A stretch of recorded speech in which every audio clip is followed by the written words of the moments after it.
Welcome to Comics Bazaar, the channel of comics commentary and arcana. This video features WildC.A.T.s X-Men and the Silver Age. This is a one-shot, 40 pages of story and art within this particular comic, and it is cover dated June 1997. The inside art is by Jim Lee. This particular cover is by Neil Adams and inked, interestingly, by, of course, Jim Lee's frequent and long-time inking partner Scott Williams. So intriguing to see Neil Adams pencils with Scott Williams' modern, slick style inking. The cover itself is a mixed bag in terms of its success as a cover, because as you can see, some of the art is hidden behind the cover logo. We've got the Beast there improbably tearing the guts out of a brood, because that's not quite the Beast's character. And then we have our kind of eye going particularly to Grifter and Jean Grey, aka Marvel Girl, and the rest of the original 5 X-Men from the Neil Adams era are down here. So we've got Angel, Iceman and Cyclops, and then interestingly a villain that we would not associate with the Silver Age X-Men, Mr. Sinister there. So an intriguing cover, definitely dynamic, but I'm not so sure about its design. I would prefer the original X-Men to be larger in size on the page than they are, and maybe this one, the editor could have said to Neil Adams, can you come up with something else? But however, let's open this one up to the splash page. You can see that we have an inside cover image of Grifter kissing Marvel Girl there. That comes from later on in the story, but it does cue to the reader that there is going to be something of a possible romance between this pair of characters. Jim Lee returning to the X-Men 5 years after he left the comic that he launched with Chris Claremont, the biggest selling single issue of any comic in the world, Adjectiveless X-Men #1 from 1991, and Jim Lee leaving the title in the summer of 1992 in order to create his own team of superheroes as co-founder of Image Comics, and those of course were the WildC.A.T.s. And one member of the WildC.A.T.s was Cole Cash, aka Grifter, and you can see here he's got a tattoo, a cobra tattoo there on his right shoulder, and that cobra also has a Roman numeral there, 7, and that is because it was revealed over time that the Grifter was long-lived and that he had been a member of a international, what are they called again? IO. I'm trying to remember the meaning of IO. International Organization. No, that's not right. But a kind of a spy agency that was the equivalent of S.H.I.E.L.D. in the Wildstorm universe. And he was a member of a military group, Team 7, that went on black ops and wet work ops, and so on and so forth. And here he is in prison, and he is manacled and shackled, and there is in the foreground a figure, a man's hand holding a cigarette, and a very familiar way of speaking, "So mon ami, what you in for?" So who could this be? And Cole responds, "Does the term solitary mean anything to you?" Let's turn the page. Also, we've got the third person narration then. Who is this figure in the foreground? Let's turn the page. Turns out to be Remy LeBeau, or at least that is what we infer from this little trick he pulls where he kinetically charges the tip of the cigarette in order to light it. So Cole says to him, "Nice trick, I don't do tricks," replies Remy. "Oh, then how'd you get out of your shackles? Maybe I just ain't as dangerous as you are." "Maybe," says Cole, "but I doubt it. Ways I hear it, you been here a while?" "That depends," replies Cole. "Does a year and a half count as a while? You spend enough time in a South American prison, time doesn't mean what it used to." "Which of yous guys is Cole Cash?" says the figure who interrupts their conversation. And he's wearing an eye patch over his left eye, smoking a cigar. "Who could that be?" "Come with me, do this job and you're free," he says. "Stay here and you rot." "Not much of a choice," says Cole. "Darn, you noticed." On the next page, we see it's Nick Fury. So the way that the crossover is working here is simply, it's rather like the 1980s crossover between the X-Men and the Teen Titans, where there is no explanation of how the characters meet each other in a shared universe, how the DC universe and the Marvel universe occupy the same space. And that's pretty much what they're doing here in this particular series. We just accept that Wildstorm characters are appearing in the Marvel universe and vice versa, and we're not meant to question it too much. And along with that creative freedom, there is also the scope to violate or play around with established Marvel continuity. And one of those things is we're seeing here the Brood show up in the Silver Age era rather than in the Bronze Age, when they were first created by Dave Cockrum and Chris Claremont. So Cole takes Nick Fury's offer, and then Nick Fury is mysterious about how he knows about Cole Cash, and then they're attacked by the Brood here. Cole thinks they might be South American rebels, Marxist rebels. They ain't rebels, says Nick Fury. Death to the humans, says this guy here, and he's transforming into a Brood because that's what the Brood do. They insert one of their eggs into a creature, and then they take over the body and any powers that creature might have. So that's why they, in the Marvel Universe, have a particular interest in mutants. So Cole asks, what the hell is that? Let's turn the page, and Cole grabs Nick Fury's sidearm there and starts shooting at the Brood, and one of them locks onto his the shackle around his wrist and breaks it. And Nick Fury here is totally relaxed the whole time, basically saying, kids, swear I got to do everything myself. So this is a pretty good sequence here by Jim Lee, where we have a reverse silhouette of Fury slamming on the brakes and knocking the Brood onto the ground, then slamming on the accelerator and driving over the Brood with the Jeep. And then, because this is a S.H.I.E.L.D. Jeep, he says to Cole, you don't get airsick, do you, in a Jeep? No, says Cole. How's about a hovercraft? So we see the transformation of the Jeep into a hovercraft, with the tires turning horizontal, and then we've got a vertical takeoff there. And Cole says, I can tell you this much, our friends here can fly too. So Fury says, not a problem, kid. Someone knocking them out of the sky, says Cole, as we see the Brood getting zapped there. Not someone, kid, replies Fury. Something. In the old days, we called it the cavalry.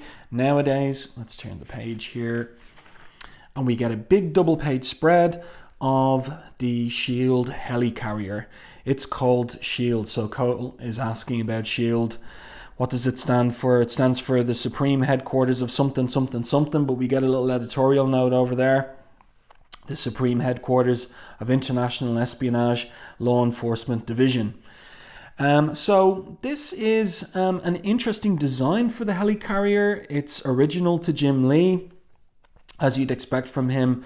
Lots of detail there, and looking pretty impressive. And then we have the Jeep here in the foreground, giving us a sense of the scale of the helicarrier, especially with those jets flying off in the distance as well. So they land on the helicarrier, and they're met here by the well-toned posterior of somebody called Ms. Honeygate. And it's revealed that she is a character from the Wildstorm universe who is operating here as a member of S.H.I.E.L.D., and we'll get to that in due course. Really like this particular panel, not only for her well-toned posterior, but also for the detail of the Jeep there, the hangar door closing, the lighting here on Nick Fury and Cole. And then I like this concluding panel as well, the Dutch angle and the characters in silhouette. So Cole takes the offer to save the world. Welcome to S.H.I.E.L.D., Cole Cash, says Fury, and he's got his hand resting on his shoulder. Here's hoping you survived the experience. So that's quite an interesting opening to this crossover. And then the scene switches because it is WildC.A.T.s X-Men, and the scene switches to Madripoor, and the focus is on the Silver Age group of X-Men. So of course, Gambit there, co-created by Jim Lee with Chris Claremont. So obviously taking the opportunity to include his co-created character there cheekily in the beginning portion of the story. And of course, there's a little bit of overlap between Gambit and Cole Cash in terms of their character type. Not just the fact that they both favor wearing trench coats and that they smoke cigarettes, but they were the sort of quote-unquote cool characters that Jim Lee created in the very early 90s. So Gambit, a type of the, a kind of like it's been said before, Jim Lee identifying that the X-Men were missing a kind of a Han Solo, roguish type, and so that was part of his design, character design idea for Gambit. And Grifter is somewhat similar there. The two of them, as I said, the cool characters, at least for 13 and 14-year-old boys in the early 90s. But, like I said, it's the Silver Age. It's the Neil Adams and Roy Thomas team that Jim Lee is drawing here in this particular issue. So we've got Angel, and of course it's well before Apocalypse takes his wings and turns him into Death, one of his four horsemen, with the blue colouring of his skin and so on and so forth. So we've got the classic Iceman here, and we have classic banter between Angel and Iceman, and we also have the super serious version of Cyclops from the Silver Age, including the skull cap that he wore in those times as well. So he interrupts the play fighting between Angel and Iceman. He says, "This is no time for games, Iceman. With Professor X gone, we need to train harder than ever before." So yeah, in the Roy Thomas and Neil Adams era, Professor X wasn't part of the storyline. It's complicated. He was hiding in the Xenox chamber, but let's not go into that old continuity. So everybody, or rather, Iceman's a little miffed there at Cyclops' imperiousness. And what's happening here is that Jean is leaving the team to go to Australia and take up a modelling gig, at least for some time. So we have the scene switch there to the road. They're en route to the airport. We can see the plane in the sky, and Henry McCoy is driving her to the airport. And I like the little detail that he's steering the car with his toes on the steering column there. And Jean doesn't look too delighted by the prospect of flying off to Australia. And she asks Hank if he's stalling in terms of how long it's taking them to get to the airport, because you're holding out hope that at the last possible second, my on-again, off-again boyfriend is going to pull his head out of his visor long enough to understand how much I love him. How much of it's okay for all of us to have a life outside of being mutants. You're taking that job at Rand. My modelling career is taking off. And Hank interrupts and he says, "Ms. Grey, how positively loquacious of you. And here they say I'm the one with the way with wayward words in our dysfunctional family.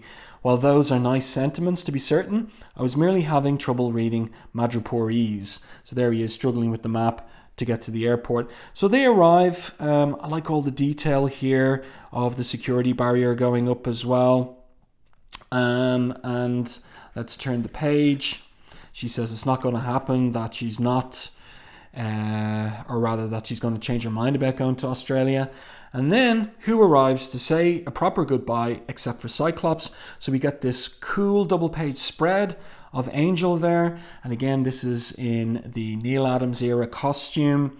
And we get the nice detail of the real feathers that are his wings in this particular era. And Cyclops arrives saying, "Hey, did I miss anything? Was that gasp?" Cyclops, making an attempt at humour, asks Hank, "Who thought I would live so long?" So Jean is pleased that he's come to see her off, and so she hugs him there. A little bit of banter between Hank and Warren as well. And Warren, of course, he in the beginning had an interest in Jean was a kind of a love rival to Scott. Look, Red, it'd be no problem. The Worthington jet can be fueled in 5 and I can fly you to your modelling job down under. We can spend our time together away from all this and declare unspoken love for each other. She replies, that's very tempting, Warren, but I don't love you. Give it time, he says. Warren, I've known you since ninth grade. If it hasn't happened yet, let's turn the page. And then Scott arrives and he's changed into his civilian clothes. And he says, who says all that thin air is bad for you? Jean, can I see you to the gate? So here he walks her to the departures gate at the airport. And if you pay attention here, there is some little Easter eggs, like, for example, Jacob Marlowe, aka Lord Empire, who is at the airport too. I thought to myself, is it supposed to be Wolverine maybe? But it's too small, so I think it's Emp. And here we have a child wearing a t-shirt with Darth Vader's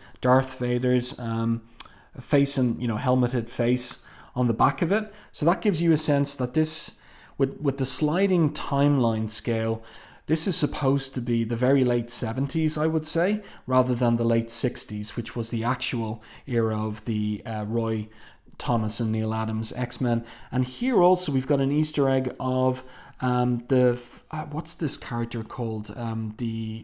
Isn't it the Phantom Stranger? Is that right? From the DC universe? Am I right about that? Or have I made an error? I'll have to continue thinking about that. As the Spectre. Is it the Spectre or the Dr. Phantom? One or the other. Somebody will correct me in the comments, but you see him there. He's almost covered over with Jean's speech balloons. So there's a back and forth here between these two lovers, where Scott says, I guess I'll see you when you get back. And she replies to him, don't you mean to say you'll miss me? Yes, he says simply, with all your heart. Yes. Well, Scott, I'm glad we had this talk. And so he waves her off, so see you. And then he thinks to himself, tell her, you dummy, I love you, Jean. But she hears him with her telepathy, and I love you too, dummy. So big smile on his face, a message right in my head. One of the disadvantages of dating a mutant. So she's on the plane now. We've got full bleed artwork here, right off the bottom of the page. So that's pretty nice. And she's looking out the window ruefully. Get off the plane, she's saying to herself repeatedly. And we see this guy with the Hawaiian shirt. He looks worse for the wear in the background. He'll come into the story in due course. So now we've got a classic Jim Lee device. He can do a big double page spread of the helicarrier, but when he just wants to remind us that the scene is switching to the helicarrier, we get this top-down view, this bird's eye view, and a small inset panel there. And then we're following Cole with Nick Fury and Ms. What is her name again? Honeywell or whatever it was. And Fury's here saying, he says, don't laugh when I tell you this, because I'm getting it from one of the biggest brains in the business. Plus what you just saw down below, right now it looks like we're staring eye to eye with an invasion from outer space. So Cole responds laconically, life is tough. What does any of this have to do with me? Fury continues, everything. What, you think I drafted you into S.H.I.E.L.D. on account of your keen fashion sense? So Ms. Honey here says, what Colonel Fury is saying is, if you agree to take the case, you'll have the finest array of support technology available anywhere on Earth. So we get to see this armory here with all these weapons of various kinds. Cole here smiling, looking at the armory. If I say no, no ain't on your menu, Goldilocks responds, Nick Fury. And I have always thought that Jim Lee has done an excellent version of Nick Fury, whether it's when he shows up in the Savage Land and issues those classic issues of Uncanny X-Men, that is issues 274 and 275. And I'm reminded of the fact that there was an abandoned graphic novel project of his that Carl Potts was to write. and it was called Rules of the Game, and it was to feature Nick Fury and the Punisher in Vietnam in the present day. And it was, so many pages were drawn but never finished. So I guess Jim Lee had an itch to include Nick Fury in this particular crossover between the Wildcats and the X-Men, because of course, Nick Fury doesn't have to appear in any such crossover. And like I said, I really like the way that Jim Lee draws Nick Fury. I think he does a really good job. So then we see a case here with the mask and the trench coat that we're familiar with. This is all kind of James Bondy, where the Miss Honey here, that's what I'm going to call her because I can't remember the rest of her name. She says that there's a pen for him. It writes. No, she says, but it makes a great laser. And now the case here opening up, like very kind of James Bond-esque, like she's kind of a version of Q, like S.H.I.E.L.D.'s version of Q here. And so we get interesting details regarding the mask and tunic and trench coat. The tunic and trench coat are made of Kevlar armor. The mask, right? So the mask, of course, is the most identifiable costume item related to Grifter. And I don't know that I ever knew any of this before. And so we get an explanation of what the mask can do. It's not just to hide his identity or look cool. The mask works as an airborne toxin inhibitor, an infrared night vision locator, and an octagonal 360-degree tele and microscopic visual receptor and analyzer. All that, and I'll fit right in at Mardi Gras, he says. So why me, Fury? 2 reasons, Cole. 1, because we got it on good authority. You rate real high in the psi department. And Cole asks, meaning? 2, so Fury won't explain. 2, we don't expect you to come back. You're 100% expendable. And then your one there says she'd like the pen back though. And it's kind of revealed here somewhere in the dialogue that this is Zealot's younger sister, Kanisha, from the Wildstorm continuity. So it's in there in the dialogue. And then we have a top-down shot of the airplane that Jean is on that's winging its way from Madripoor to Sydney, Australia. And while she's aboard, she has a strange vision. And she is surrounded by the Brood. And of course, this is the first time that she's ever encountered them.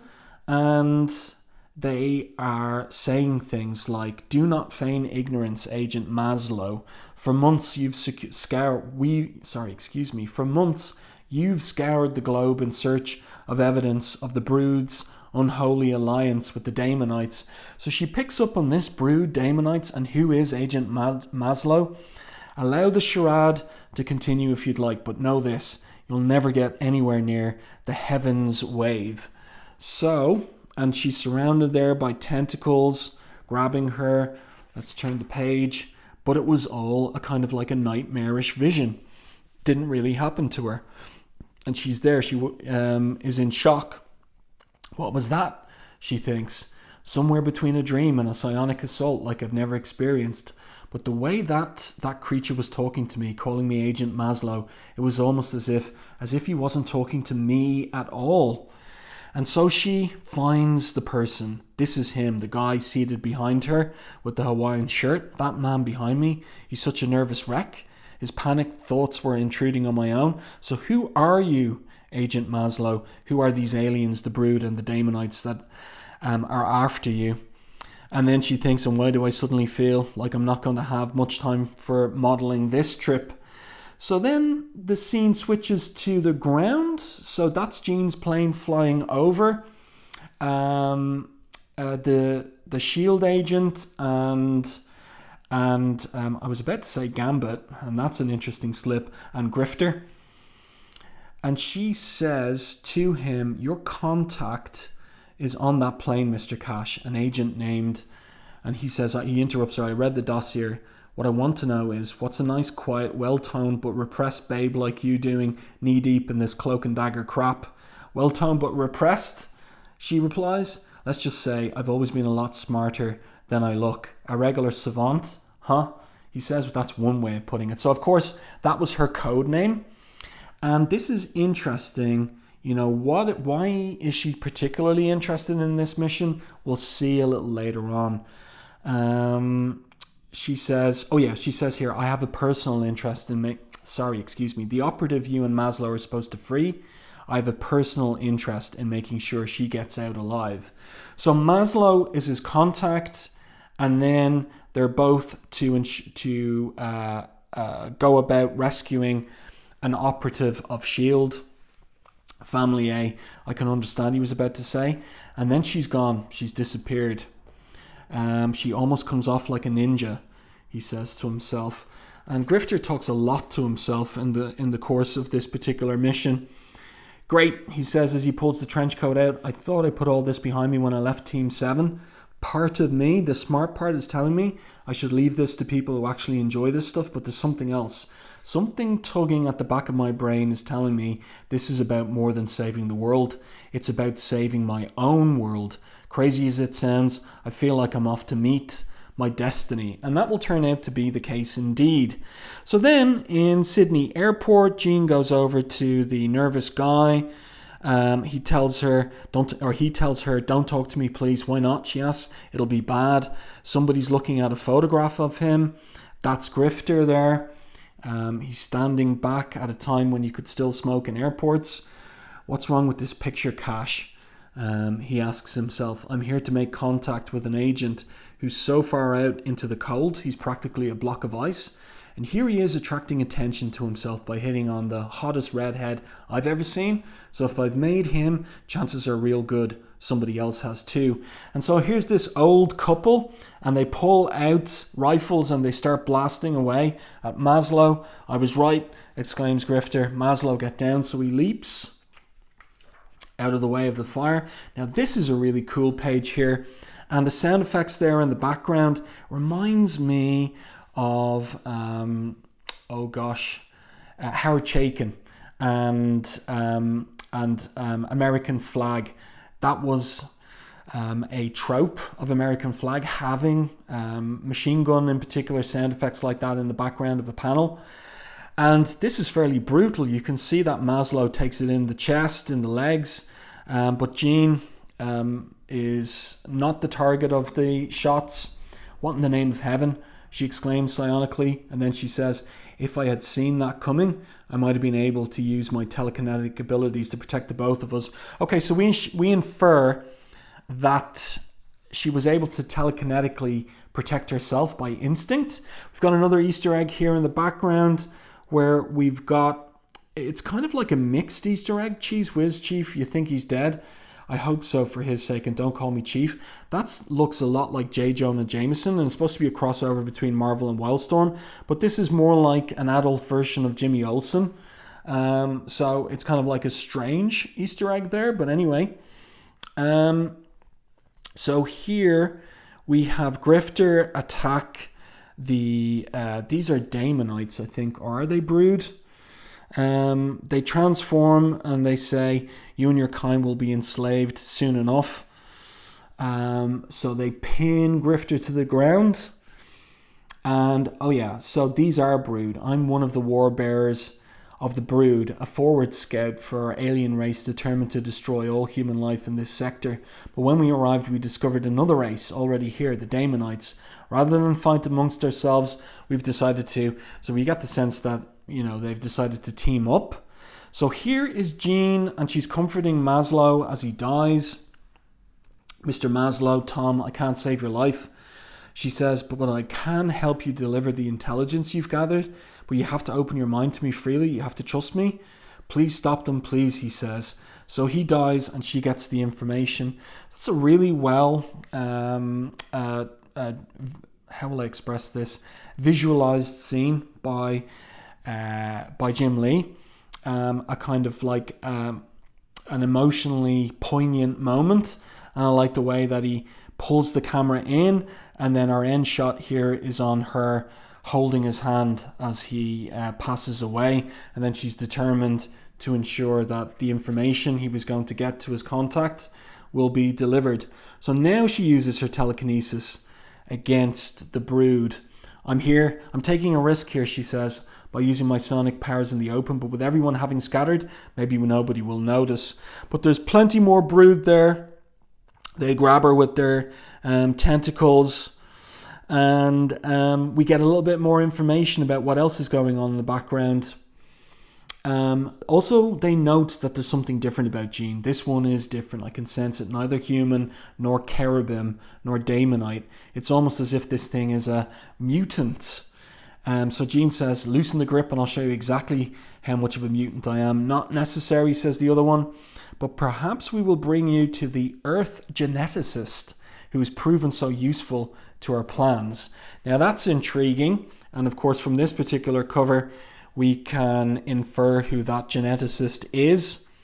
And at this point, Cole does something interesting, and it relates to experimentation that was done on him when he was a member of Team 7, genetic experimentation. And he says, as much as I hate to do this, and then we get this strange moment of a kind of like a primal psionic energy scream. And Jean says, I never felt anything this pure, painful, and yet intensely pleasurable.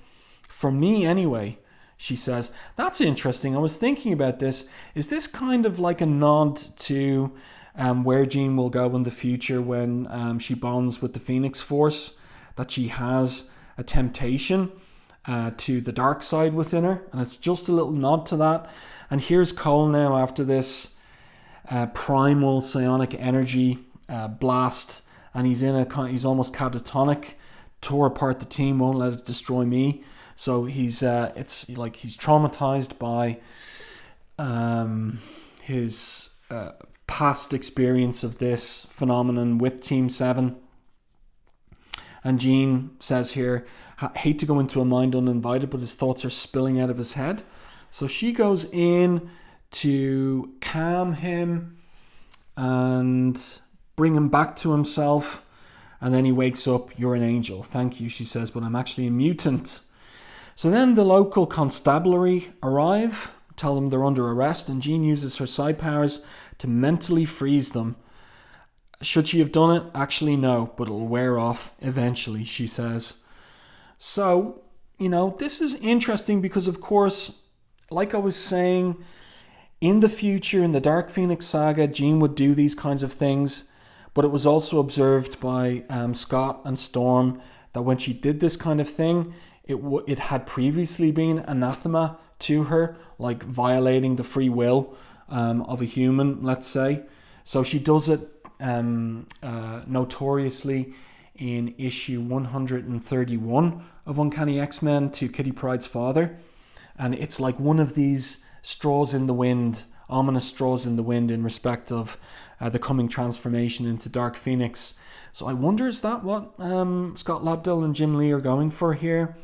Or is it just that the X-Men were a little bit wilder in the late 60s in the Roy Thomas and Neil Adams era? And then the scene switches to less than 20 miles away off the coast of Sydney, an island, a house, and inside we've got another character from the Wildstorm universe, a half Daemonite, half human. Pike is his name. He's saying here, those half-breeds, and I don't mean that in a derogatory way, the half-brood, half-Daemonite you splice together, turns out they're getting antsy, difficult to control. Instead of staying out of the public eye, they just tried to take out some human shield agents at the airport. Okay, so that explains why in the first time I was looking at those monsters a couple of pages earlier, I thought they were Daemonites initially. They're genetically blended by, we'll see him on the next page here. So he says, the person Pike is talking to says, and you're telling me this because, why, mister? Because I've been employed to see to it nothing happens to foul up tonight. Then do your job, Pike, says the guy. And what's this little red bit on his chin? That was instructional. Anything else I can do for you, mister? Yes. So turn the page and we'll see who exactly Pike is talking to. Full page image, it's Mr. Sinister. And he's been redesigned by Jim Lee in order to make him into, in terms of his costuming, something a little bit more aligned with the time period of the Silver Age. But it's interesting just to take a look again at Mr. Sinister on the cover by Neil Adams, because there he's wearing the classic costume as designed by Mark Silvestri. And I have to say I prefer the Mark Silvestri design with the fronds and ribbons, that version of the cloak. I think it's superior. This version of Sinister just doesn't look as menacing. And who's that he's got strung up there in the background? Except for Zealot. So then we're back to Sydney, and this is an interesting little device that Lee has come up with. We've got the telephone cord here wrapping around the panel borders. I like that. And Jean is trying to get someone on the phone at Professor Xavier's School for Gifted Youngsters, first of all, and that's because she's forgotten or doesn't know. She can't find Warren's Madripoor number. So she's hoping that Warren will check in the answering machine of the School for Gifted Youngsters. So that's why the X-Men, she hasn't called the X-Men, or they're not here in relation to all of this. And she's helping patch up Grifter there. They're drinking champagne on ice. And there's a little kind of chemistry here, at least from Grifter towards the angel that saved him. He says to her, "Thanks for saving my life earlier." Or rather, she says to him, "Thanks for saving my life earlier with the psionic blast." And he says, "Cheater, excuse me, I was about to thank you for saving my life." And here comes this moment. She pauses and she says, "Go ahead." And then the big kiss. So again, this is a great image, and no wonder it's on the inside cover. And as it turns out, the end inside cover as well, or the inside of the back cover is a better way to put it. You can see Jim Lee put a lot of work into this. The posing's good. Kisses are difficult to draw. This is well done. I like all the little details, like how Cole is holding the side back of her head, her back there. She's got her hands on his chest, but it's kind of like almost as if she's pushing him away a little bit as well. She's leaned into the kiss. I like the little detail of the wind blowing there, blowing the skirt up a little bit. But you can see she's wearing modest undergarments as well. And also Cole's holstered gun and the phallic symbolism of that. Like the detail there of his ribs as well. It's very, very well done. It's a great image. And then we've got this kind of 60s styling going on here. A little bit of Andy Warhol going on with those 4 panels there. And then back into the story, you weren't kissing back. "No, I'm sorry, your boyfriend's a very lucky guy," says Cole. "Tell him that when you meet him, sometimes he forgets." So Jean walks away. "We can still save the world, right?" he asks her. "Yes, Cole, we can still save the world." So Jean isn't going to betray her true love, Cyclops. But it is interesting here, playing around with the idea that, once again, that Jean has that kind of latent dark side within her that she would contemplate maybe having a tryst with someone like Cole, someone dangerous, handsome, brave like Cole. And it kind of reminds me of what Claremont would establish in the future of some interest on Jean's part in Wolverine, in his dangerousness, in his brashness, kind of chiming with and resonating with a darker part of her own character as well. But as I said, here she doesn't go for it. So they're on a mission to rescue S.H.I.E.L.D.'s agent. And here's the Heaven's Wave. It's the name of a pleasure ship that's harboured here in Sydney Harbour. There's the Sydney Opera House there. Always Jim Lee very good at establishing shots of cities or any location really. And here they are aboard the cruise ship, and they're in evening wear, a very short little black dress that Jean is wearing. The hairband as well, very reminiscent of the style of the late 1960s. Cole looking smart in his tuxedo. And then we've got more of these kind of like images that are signs of the times. We've got Mick Jagger, we've got John Lennon, we have got Ronald Reagan also. Andy Warhol, mentioned him earlier. I think that's supposed to be, or that is Bob Dylan. I'm not sure who this is in the background there. And these are supposed to be some of the people on this ship because, let's see, where is it? Heaven's Wave is the name of the ship hosting a fundraiser. It's Grifter that asks, he says, but what do you think of all these international movers and shakers in one place?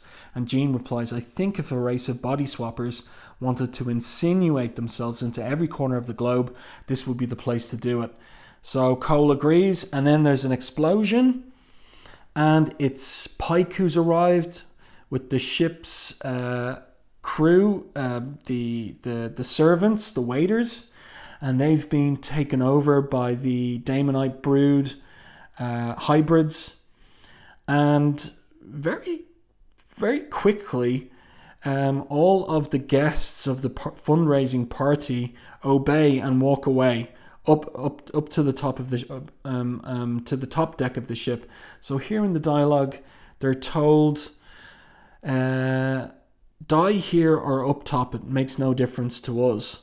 So everybody's herded onto the top deck, but Grifter and Jean, they have placed their costumes on the outside of the ship. So Jean here says, planting our outfits out here was a good idea after all. And Grifter, coming out the porthole, says, 4 stars. What, you learn that at superhero school or something? And in the background, Jim Lee is still including the Sydney Opera House there. We didn't have to do that. So I like that kind of commitment to detail that he's doing in this particular comic. And Jean there, as they change into their superhero garb, she telekinetically lifts them back into the ship, it seems, or no, that's not what's happening. She is keeping Cole in the air as he takes out his laser pen. And what is he doing here? He's cutting a hole into the ship, I think. Yeah, there we go.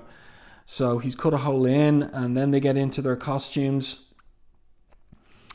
And then they're ready to go attack the Daemonite brood hybrids.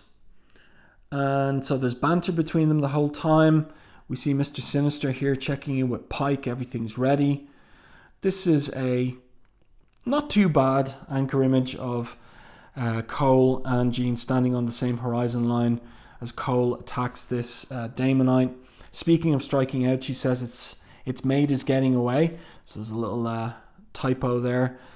There should be no apostrophe with its, because it's with an apostrophe is it is. Cole leaping over the the Daemonite that he's killed, or the brood Daemonite. We have to stop it before it warns the others. So it's running off down the darkened corridor there. Shades of Alien, the Alien movies. With that particular little scene, the hatch is closed and Jean is able to telekinetically explode it open. And there's just banter back and forth between Jean and Grifter there. Really like this image of Jean using her TK power to explode open that hatch. Maybe someday you'll be secure enough and good enough that you'll be part of a team, she says to Grifter. Then you'll know for yourself what to do when there are other teammates around. And so, of course, that's like foreshadowing that he will be part of the WildC.A.T.s team in the future. So what's on the other side of the door except for a horde of monsters? So now they comically reverse and run the other way. That's pretty well handled by Jim Lee, actually, the storytelling. And they run right into Pike. So he's there boasting as a half-human and half-hybrid. I make it a point to be aware of any threats to my Daemonite master's world plans for domination. while you, Cole Cash, have not learned anything since your time as a member of Team 7. Apparently, you're still doing other people's dirty work. So, Pike here says, in answer to Grifter's question, how does he know about him? I read your file. And Grifter here comically says, mutants, aliens, hybrids. Am I like the only 100% human left on this planet? Or does it just seem that way? In a moment it won't matter, says Pike, as he does a classic Jim Lee kick to the head. And we even have kick as a sound effect there. Let's turn the page. And he happens to kick Grifter conveniently through some barrier here into Mr. Sinister's laboratory on the ship. And so we see these chambers where Sinister is creating the hybrids, and he's working on some screen here. He's got, of course, Zealot still a prisoner and chained up. And this is kind of amusing dialogue from Sinister that Scott Lobdell's come up with. This is untimely, he says. My own fault, I suppose, for spending so much time on the Coda warrior turned shield operative. Zealot says to him, you might do well to surrender now, Sinister. The blonde one is, that is, the redhead is a mutant. I can sense it. So she was about to say something about Grifter, but then of course he's knocked out. He's knocked on the head. Yes, and they do so love to travel in groups, don't they? Says Sinister. I have had more than a passing interest in the X-Men over the years. This one's called Marvel Girl, so she got knocked to the ground as well. In about half a second she's going to be called Former Girl, says Pike. Make that a minute, half a minute, says Sinister. This woman has something I need. I will not see her dead until I have it. So he takes a sample from her, a single cell, a DNA sample, the key to the future. Zealot here kicks Grifter in the side of the head. Get up, you idiot.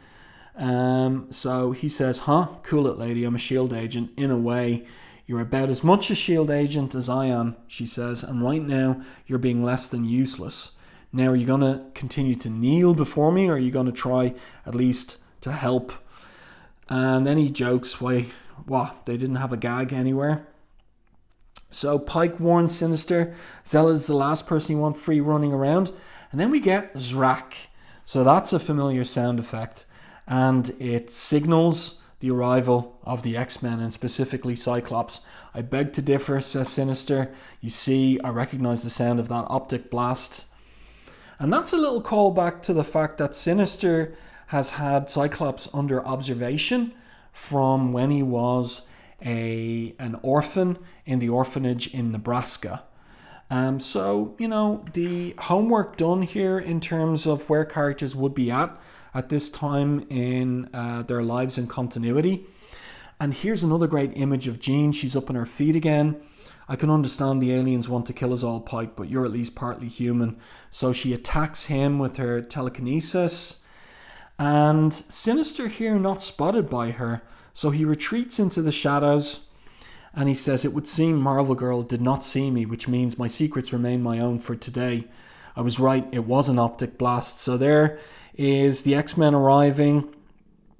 Cyclops blasting through the hull of the ship. And Grifter here, he's got Pike by the scruff of his costume, and he's pointing his gun at his throat. And we get a little kind of amusing speech balloon here from the Beast, who says, for the detailed-minded among you, we got Marvel Girl's call and then pinpointed her exact whereabouts with Cerebro. All right.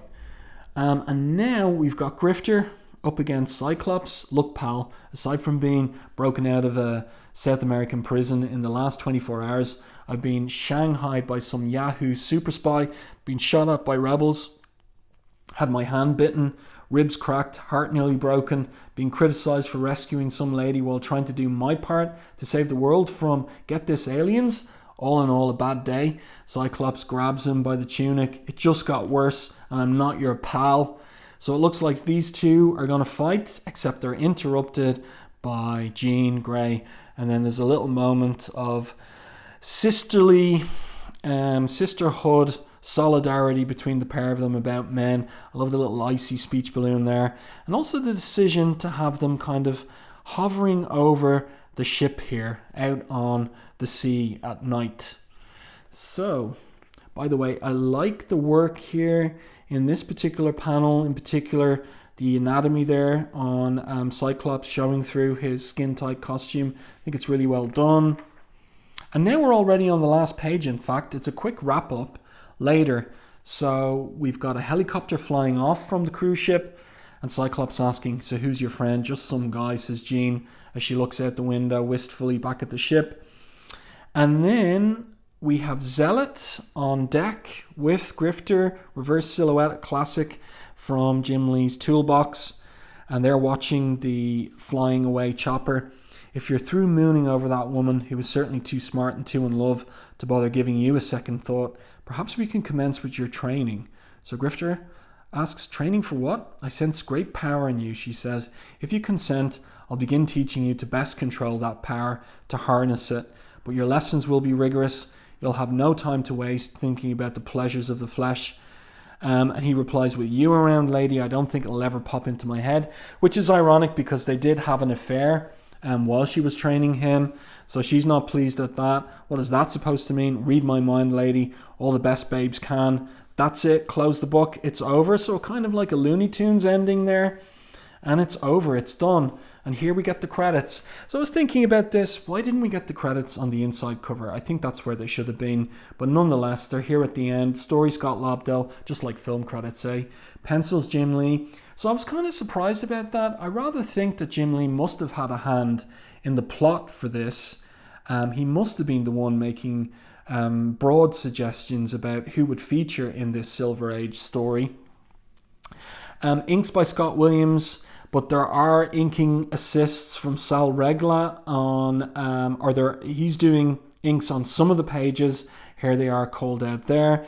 And there are inking assists from JD, Armando, Dorothy, Mark Irwin, Luke Rizzo, but they're only background ink assists.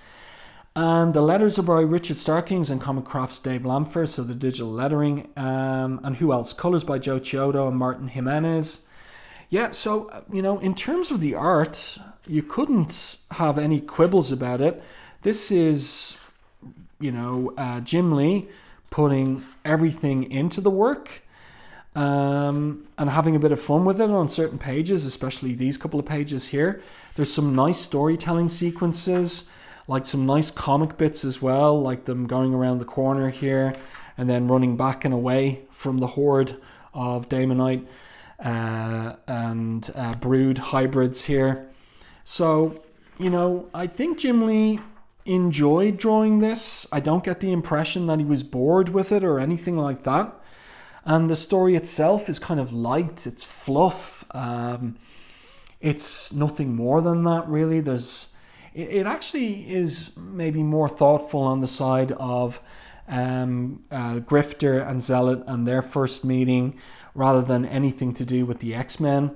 And of course, this is a crossover produced by Wildstorm rather than Marvel. So maybe it makes sense that Grifter would be, in a way, the protagonist of this story.